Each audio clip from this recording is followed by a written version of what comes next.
Bueno, bueno. ¿Alguien hay ahí Buenas, escuchando? buenas tardes, profesor. ¿Cómo le va? Muy bien. Bueno, vamos a empezar. Les pido que se pongan en el mute porque estoy escuchando algunas cosillas, algunos ruidos. Así, este, y vamos con la clase de hoy. ¿Quiere Bueno, que coloquemos las cámaras? no, las cámaras no, que no se escuche más que nada. Las cámaras como ustedes quieran, me da lo mismo. Que se muteen, va.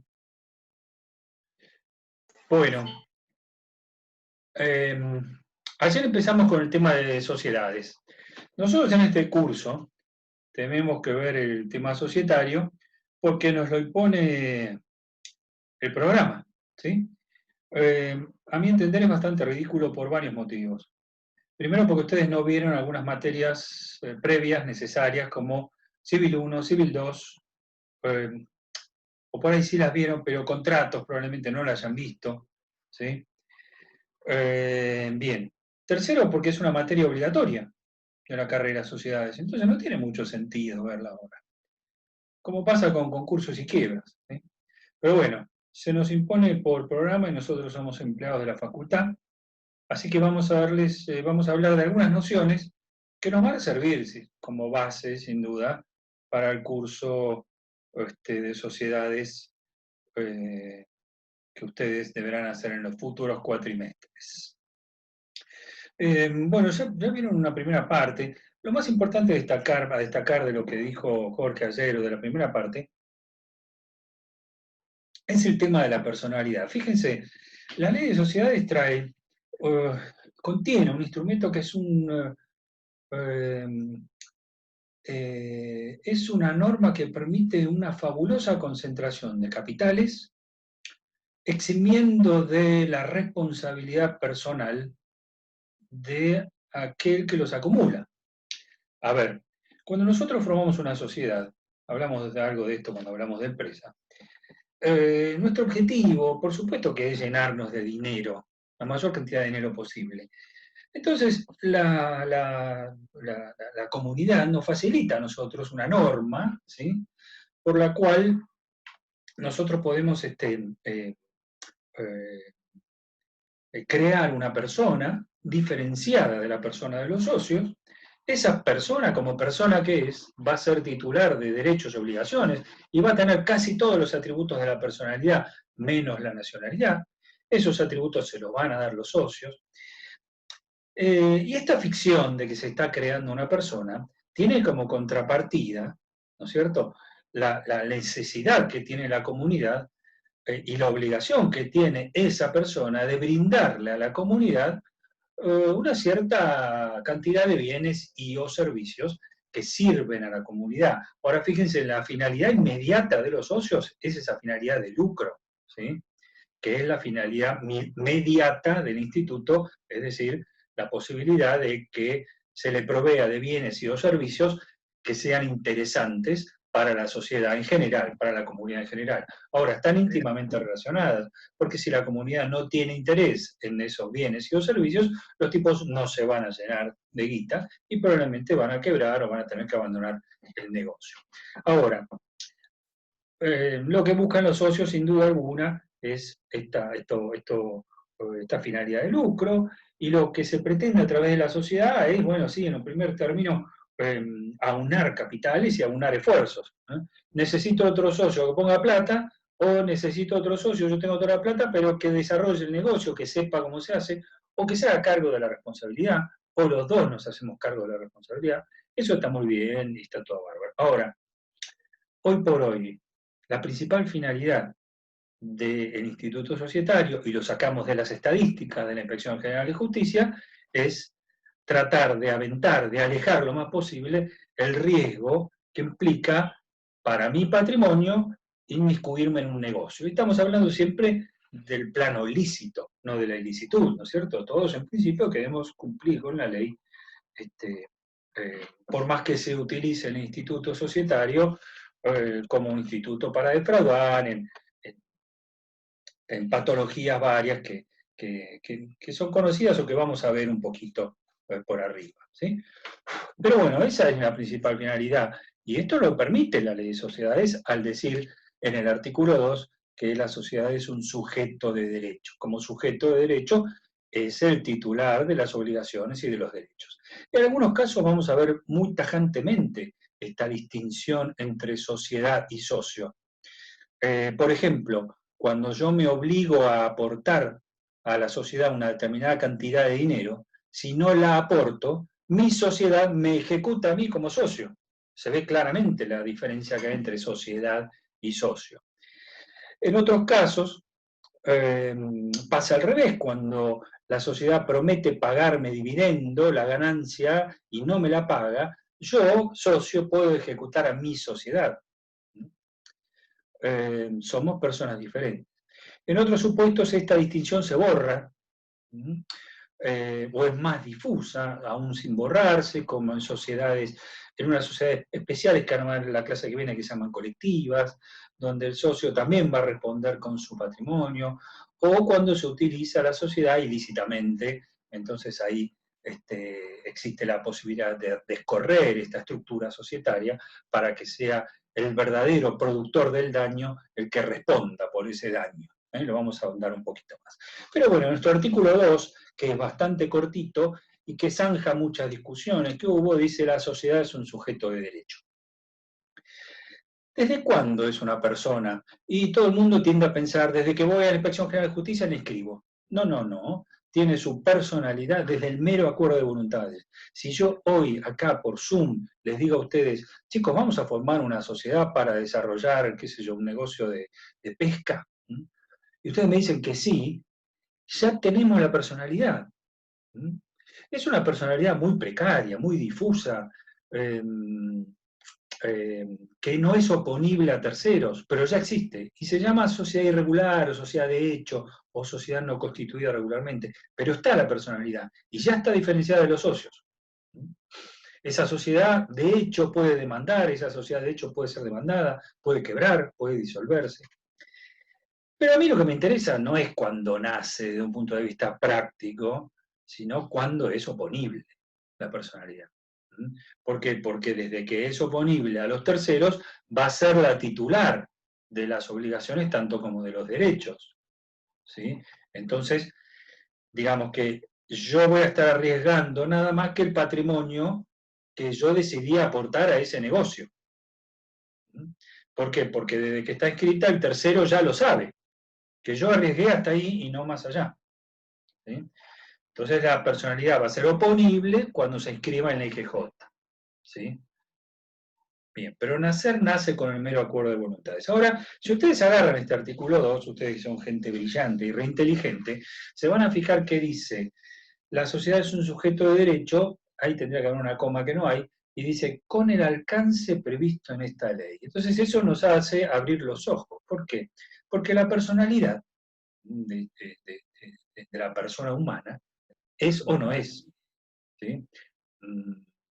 Es una personalidad plena, aunque pueda tener incapacidades, es una personalidad plena. En cambio, acá la ley de sociedad nos está diciendo, ojo, es una persona con el alcance previsto, un cierto alcance limitado. ¿Y cuál es ese alcance? Y ahí nosotros entroncamos el artículo 2 con el artículo 54, párrafo tercero, que son esos supuestos patológicos de los que hablábamos antes, y el párrafo tercero del artículo 54, que es una modificación del año 1970 y algo, y que en su momento fue muy ponderada, y aún hoy sigue siendo muy ponderada, nos dice algo así como, mira, hermano, cuando vos uses la sociedad para la consecución de fines extrasocietarios o para violar derechos de terceros, entonces se va a caerle esa personalidad, se va a descorrer ese velo societario que se llama, para imputar las consecuencias de ese mal uso, de esa ilicitud civil, ¿sí? A quien efectivamente fue productor del daño, fue generador del daño. No te vas a poder escudar en la sociedad, ¿no? Para eximir tu responsabilidad. Pero son esos supuestos de ilicitud. Mientras ello no pase, la sociedad es un sujeto pleno de derecho, ¿sí? Con su personalidad plena. esa personalidad se rellena con atributos que son los elementos formales, ¿no? ¿Cuál es la naturaleza jurídica de la sociedad? Cuando nosotros nos preguntamos en derecho cuál es la naturaleza jurídica, queremos decir, bueno, ¿qué instituto, qué es? ¿Qué es la sociedad en derecho? ¿Qué instituto es? Y bueno, es un contrato, ¿sí? Encontramos en civil 3 contratos. Mira, es un contrato, sí, pero yo tenía re claro que era un contrato hasta el año 2015. Pero ahí me pataron el tablero porque me dijeron, vieron el artículo 1, dice, hay sociedad, antes decía cuando 2 o más personas, y ahora dice cuando una o más personas. Entonces, cuando es una persona, ¿qué tipo de contrato es? ¿Con quién estoy contratando? ¿Conmigo mismo? No, bueno, ahí nos cambia un poco. Ahí viene a ser una declaración unilateral de voluntad de afectación de un patrimonio a un negocio, ¿sí? Pero si no es un contrato, cuando 2 o más personas forman una sociedad, es un contrato. Y es un contrato medio particular, no es un contrato de los más comunes. Nosotros conocemos, van a ver si no hicieron contrato, si están haciendo, ya habrán visto. eh, Ahora vamos a las preguntas. Ya habrán visto o van a ver que los contratos se dividen en bilaterales y unilaterales. Los bilaterales contienen prestaciones a cargo de ambas partes. Los unilaterales a cargo de una sola, como una donación. Pero los más comunes son los bilaterales, los contratos de cambio, lo que todos contratamos todos los días. Cuando yo voy al kiosco a comprar un alfajor, hay un contrato bilateral. Cuando subo al bondi, quiero que me lleven y yo pago un dinero. El interés de la persona a la que le compro el alfajor es mi dinero, y mi interés es esa mercadería que me dan. Entonces hay intereses contrapuestos muy claros. Pero fíjate que en el contrato de sociedad no pasa así. Porque todos los socios quieren lo mismo, tienen los mismos intereses. Y porque además este contrato admite más de 2 partes, además de crear una tercera parte, si se quiere, que es el sujeto, hacia el cual los socios tienen derechos y tienen obligaciones. Y la sociedad tiene derechos y obligaciones respecto de los socios. Y los socios tienen derechos y obligaciones entre sí. Pero esos intereses que tienen no son contrapuestos, sino yuxtapuestos o superpuestos. Y esto significa que como no es un contrato ni unilateral ni bilateral, la doctrina crea una tercera categoría que no está definida en el código, que es la de los contratos plurilaterales. Nuestro contrato es un contrato plurilateral.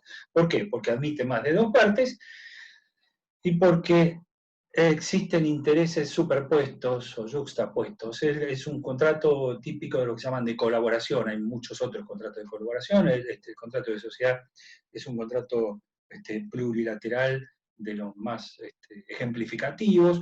La doctrina no, el código dice cuáles son unilaterales, mejor dicho, conceptualiza los unilaterales, los bilaterales. De los plurilaterales solo dice, serán aplicables las normas de los bilaterales cuando correspondan, y arreglate. ¿Sí? Es una categoría de la doctrina italiana, bueno, mucho no nos importa. Pero no entra dentro de este esquema de unilaterales y bilaterales, contrato plurilateral. Pero además, tiene esta particularidad nuestro contrato. Dentro de esta persona que crean los socios satélites, hay, como adentro de toda persona, órganos. ¿Sí? Entonces tenemos un órgano que llamamos de gobierno, ¿sí? Los dueños de la sociedad, los socios, los que redactan el contrato, los que deciden las grandes pautas, cuál es el objeto, dónde se domicilia, a qué se va a dedicar, quiénes son los que la van a administrar, el cerebro de la persona. Y después hay otro órgano, que se llama órgano de administración y representación, que en muchas sociedades están confundidos porque son los mismos socios, pero en muchas otras no. Los socios de Coca-Cola no son los que la administran. ¿Sí? Estos tipos no son socios, administran el patrimonio común de la sociedad y la representan frente a los terceros en el mundo jurídico. ¿Sí? Por eso decimos que es un contrato plurilateral de organización, y esa organización la vamos a encontrar cuidadosamente arreglada en la ley de sociedades. Respondiendo a lo que preguntaba Mariana, mientras la sociedad no es oponible, responden los socios con todo su patrimonio.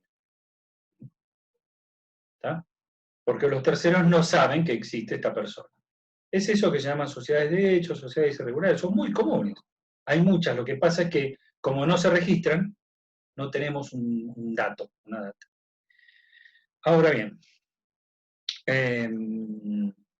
esos atributos, bueno, dijimos, contrato plurilateral de organización, la naturaleza jurídica.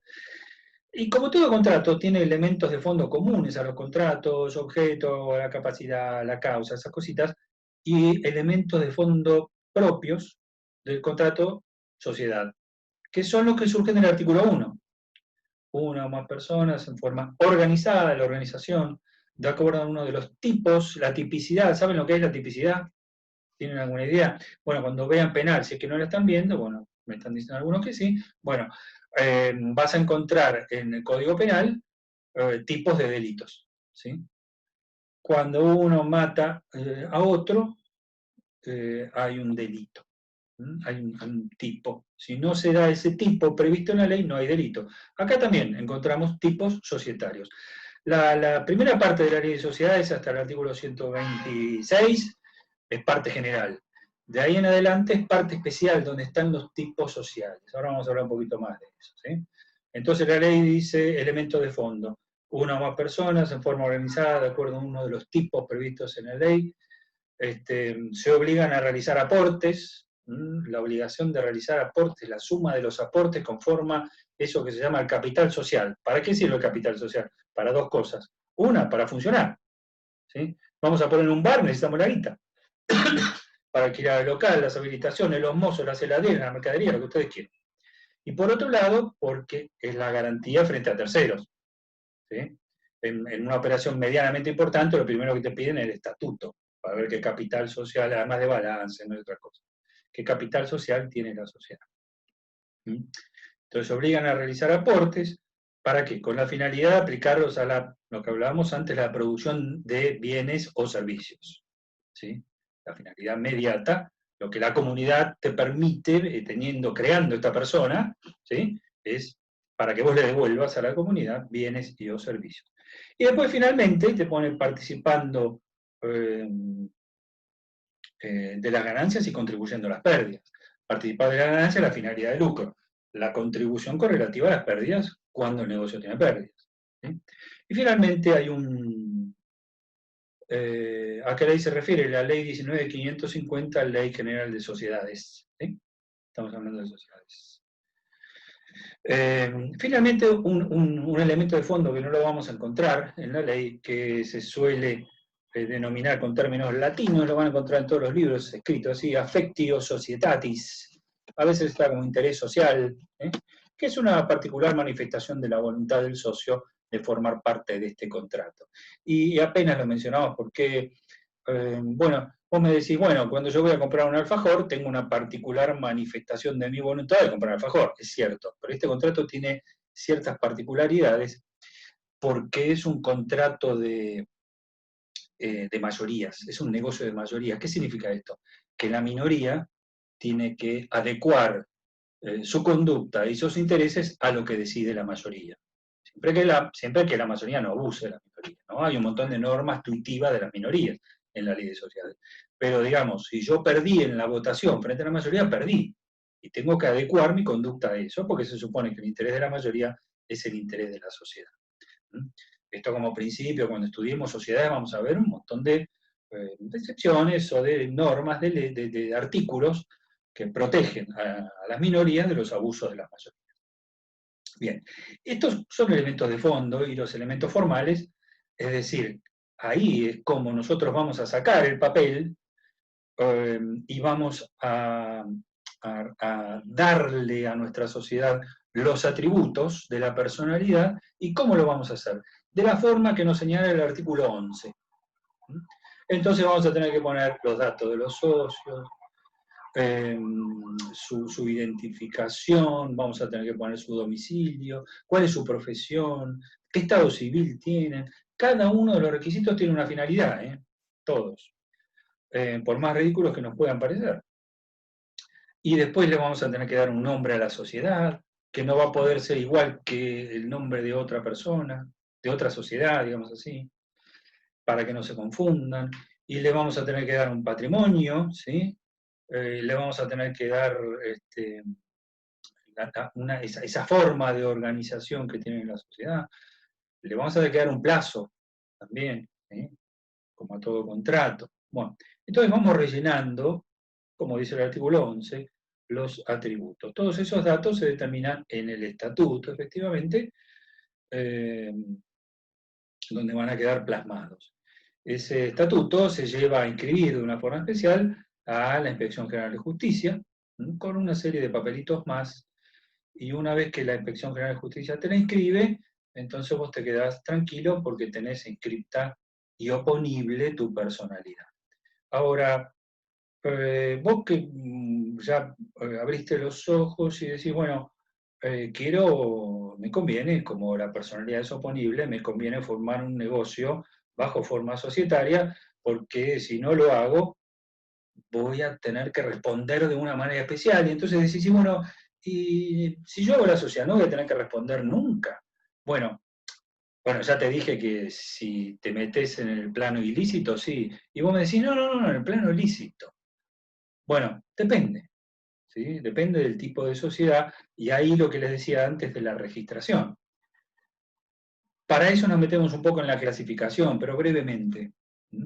Clasificación de sociedades, y podemos hacer una clasificación teniendo en cuenta la mayor o menor incidencia de la persona del socio, ahora damos ejemplos y lo vamos a entender, o del capital social.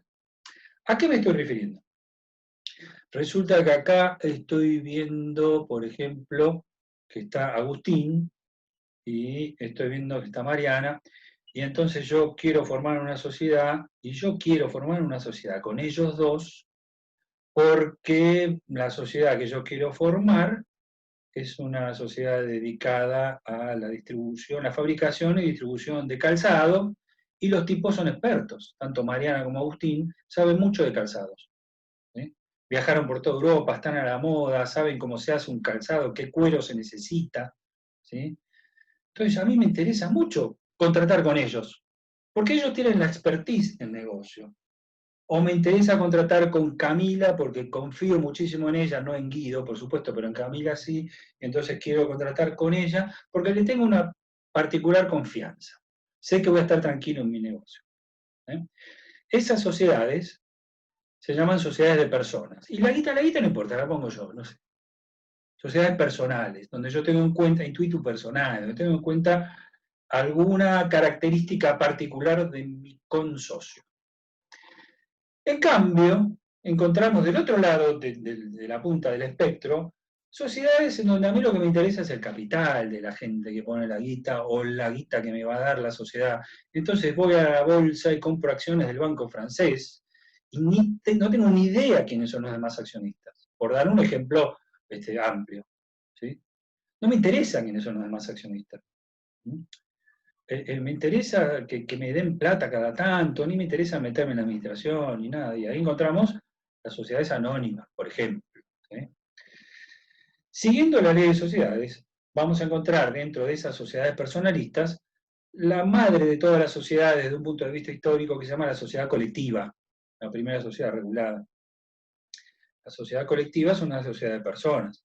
Y después vamos a encontrar la sociedad que se llama comandita simple, que también es una sociedad de personas, y la sociedad de capital a industria, que también es una sociedad de personas. Ahora, en los últimos años, desde hace unos cuantos años, no vamos a encontrar ni una sola inscrita, por ahí alguna perdida por ahí en el IGJ. ¿Pero por qué? Y acá viene la cosa.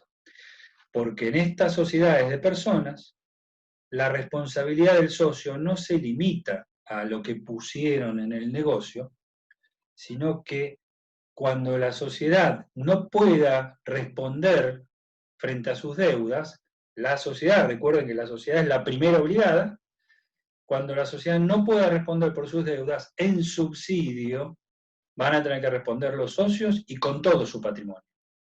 Entonces me decís, bueno, esta no es la finalidad que yo quería, y es por eso que no hay estos tipos societarios. ¿En qué artículo está esto? Mirá, no lo vas a ver en un artículo específico, sino que lo vamos a ir viendo cuando veas los tipos societarios. En el 126, 27 y pico está las sociedades colectivas, en el 130 y algo, sociedades en comandita, 140 y algo, sociedades de capital e industria, y después vamos a empezar con la SRL y después con la sociedad anónima.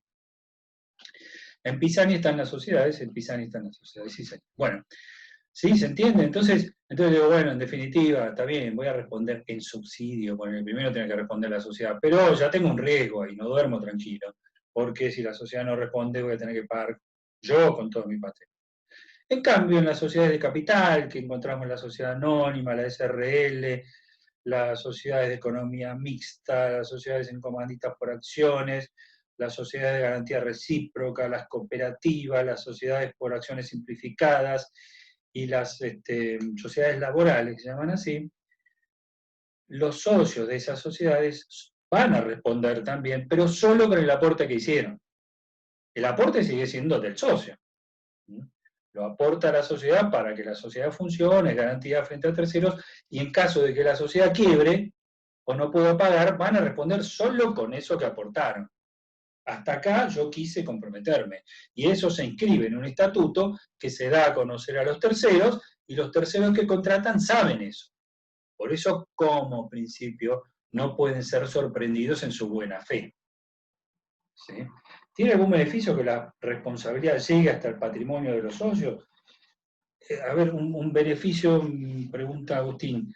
El beneficio sería que para el tercero está garantizándose que si la sociedad no puede responder, el socio va a responder con sus bienes. ¿Sí? Pero bueno, es algo que el socio no quiere. Entonces no vamos a tener estos tipos. Por ahí encontramos alguna sociedad colectiva antigua, por ahí alguna sociedad en comandita simple, porque antes una reglamentación del Ministerio de Salud exigía a las farmacias que si llevaban adelante un emprendimiento en forma societaria tenía que ser sí o sí sociedad en comandita simple, donde el farmacéutico arriesgaba todo su patrimonio. No vamos a encontrar ninguna, pero ninguna, hace muchos años ya, de sociedades de capital e industria. ¿Eh? Y para los socios, para los socios, o sea, ¿por qué razón elegirían una sociedad en la que responden con su patrimonio? Sí, yo la verdad que salvo que sea, por ejemplo, lo que te decía recién, una obligación que te impone la administración pública, por ejemplo, ¿sí? Yo la verdad que no, digamos, no lo hacen, por eso no hay. ¿Sí? Vos no lo harías, yo no lo haría, nadie lo haría. Están reguladas en la ley de sociedades y están ahí como tipo social al que podés recurrir si estás medio chiflado y tenés ganas, pero si no, la verdad que yo no lo haría. ¿Serán más baratas y con menos requisitos? Sí, tienen efectivamente menos requisitos de formalidades y son más sencillas en cuanto a los requisitos de administración, pero el costo que podés llevar a pagar es bastante más complicado. Hay una norma, se lo comento nomás, en la ley de quiebras, que tiene como una quiebra refleja, que dice así: cuando se decreta la quiebra de una sociedad que tiene socios con responsabilidad ilimitada, hay que decretar también la quiebra de los socios. Así que imagínense que no es beneficioso para nadie. Además hay otra cuestión, que es lógica: los socios tampoco van a tener ningún patrimonio. Entonces tampoco es una gran garantía frente a terceros, ¿sí? Porque ya se van a haber desprendido de todo su patrimonio. Pero tenés razón, José Fernández, que tienen menos requisitos. Tienen menos requisitos. Bueno, entonces en todas las otras sociedades respondemos con el capital que hemos aportado, siempre dentro del marco de la licitud. A ver, ¿qué otra cosita que quería decir? Bueno, tipicidad. Bueno, en realidad lo que estaba previsto para hoy es tipicidad y clasificación, elemento del contrato social. Yo creo que lo había visto en la clase pasada, pero bueno, los elementos son esos, ¿sí? Todos los elementos tienen algún motivo, alguna razón de ser, por lo cual están. Por ejemplo, te pregunta la profesión de los socios, ¿sí? ¿Y por qué te lo pide el estatuto? ¿Tiene algún sentido que pongan la profesión? Y bueno, en algunas sociedades sí. ¿Por qué? Porque en las sociedades, como en todos los institutos, como en muchos institutos o en otros planos de la comunidad, impera el principio de no discriminación. A ver, no discriminación negativa. Cuando hablamos de discriminación, no toda discriminación es negativa. Por ejemplo, si yo quiero jugar al fútbol, discrimino entre amigos y no amigos, y juego con amigos. Esto es una discriminación que no me puede ser prohibida y positiva. Ahora, si yo hago una discriminación que diga, en esta sociedad no pueden entrar negros, o no pueden entrar por motivos de religión, o de raza, o de lo que sea, es una discriminación que está prohibida. Pero sí puedo tener, por ejemplo, una sociedad cuyo objeto sea dedicarse a la salud poniendo una clínica privada, y entonces se puede exigir que todos los socios sean médicos, ¿sí? Entonces hay que poner la profesión en el estatuto, ¿tá? Y así. Y entonces, es básicamente ese artículo 11. Y esto me trae a colación una cosa importante. Como dijimos hace un rato, la sociedad es un contrato. Y los contratos son obligatorios para las partes, pero además los contratos son ley para las partes, decía el viejo Código Civil, y esto significa que cuando nosotros tengamos algún inconveniente en el plano societario, ustedes probablemente como profesionales vayan a tener en algún momento alguna consulta sobre sociedades, lo primero que hay que mirar es el estatuto y no la ley, ¿sí? Porque la ley es subsidiaria a lo que dice el contrato. Es un contrato, hay que mirar el contrato. Hay determinadas estipulaciones que obligatoriamente deben adecuarse a lo que dice la ley de sociedades. La ley de sociedades tiene algunas normas que son, digamos, de orden público u obligatorias, determinadas mayorías. Por ejemplo, hay cláusulas que son nulas. No puede haber una cláusula que diga que un socio no participa de las pérdidas o que un socio se lleva todas las ganancias, ¿sí? No es nulo el contrato, sino la cláusula. Eso es de orden, en eso hay que observarlo. Hay que hacer el estatuto de acuerdo a lo que dice la ley. El estatuto, además, cuando lo vas a inscribir, sufre una fiscalización, un control.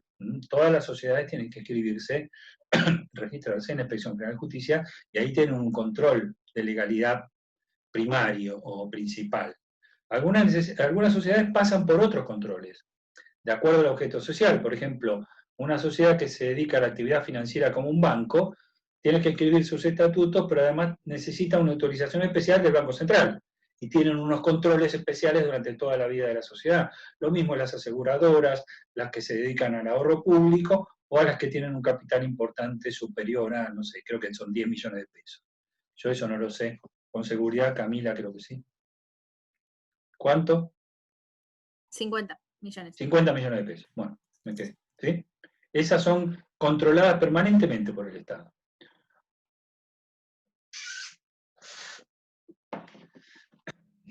Bueno.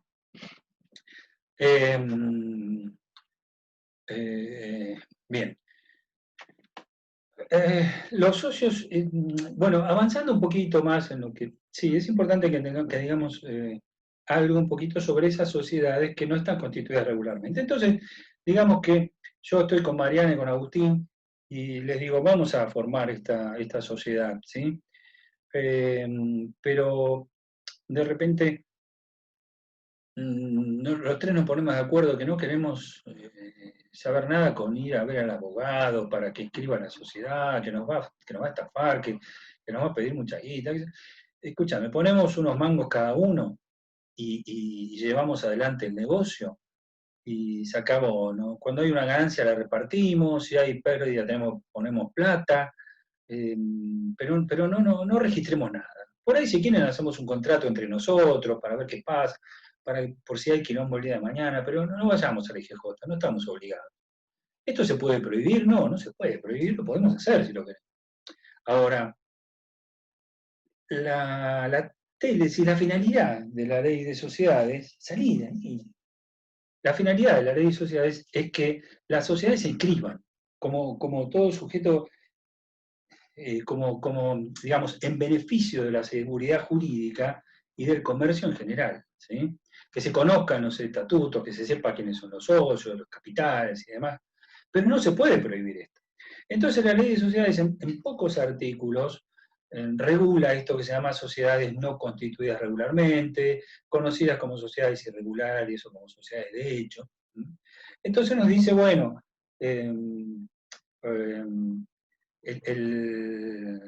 los socios en estas sociedades van a responder en forma simplemente mancomunada, con su patrimonio, ¿sí? el contrato que tengan no es oponible a los terceros, salvo que los terceros lo conozcan. Bueno, digamos, dentro de esta clasificación que hicimos recién, está un poquito en el medio, ¿no? Como sociedades que no están constituidas, no tienen una personalidad oponible, pero están reguladas como formaciones que existen de hecho. No las puede prohibir la legislación y le pone unas consecuencias diferentes. ¿Por qué? Porque el legislador lo que quiere es que las sociedades se inscriban, se sepa quiénes son los dueños de su patrimonio. Ahí puse el artículo 21-26, perfecto. Si alguien tiene ganas de leerlo, fíjense.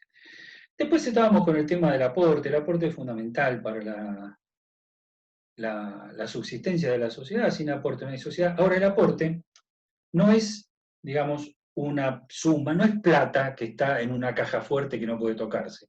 Es una cifra, ¿sí? ¿Por qué? Porque Agustín y Mariana y yo vamos a poner 10.000 pesos cada uno. El capital social va a ser 30.000 pesos, pero con eso necesitamos comprar sillas, mesas, mercadería, materia prima.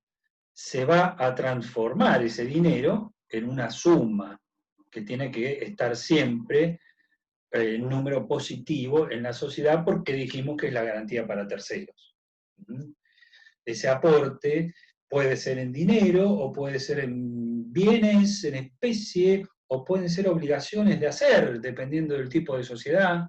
¿Sí? Casi siempre, digamos, es dinero y bienes en especie. Hay un socio que aporta una máquina, otro que aporta un inmueble, otro que pone plata. Son pocos los casos de obligaciones de hacer, donde además es difícil evaluarla. ¿Cuánto vale una obligación de hacer? Yo aporto mi obligación de hacer, ¿y cómo la pones en el capital? Bueno, se puede hacer, pero es una cuestión más compleja. El tipo que no aporta, cuando se comprometió a aportar, tiene diversas sanciones, complicadas, diversas maldades que le podemos hacer, porque el tipo prometió que iba a aportar y no aportó. Acá hay dos palabritas con las que no tenemos que familiarizar y que nos van a servir mucho para cuando hagamos después las materias de sociedades, que son suscripción e integración. Suscripción, suscribir algo es firmar algo. Cuando suscribo el contrato, estoy firmando, estoy comprometiéndome. Entonces yo cuando suscribo el contrato me comprometo a hacer tal aporte. ¿Sí? Cuando yo efectivizo ese aporte, es decir, esos 10.000 pesos a los que me comprometí, los meto en la sociedad, los integro, entonces ahí se está integrando. Suscripción e integración, que pueden no coincidir, porque yo puedo hacer el aporte en etapas. ¿Sí? ¿El capital inicial de la empresa debe verificarse y comprobarse al momento de su registro? Sí, señor Rafael Vega Vitelli, exactamente. Vas a ver, no lo vamos a ver nosotros, pero si vos vas a inscribir una sociedad al IGJ,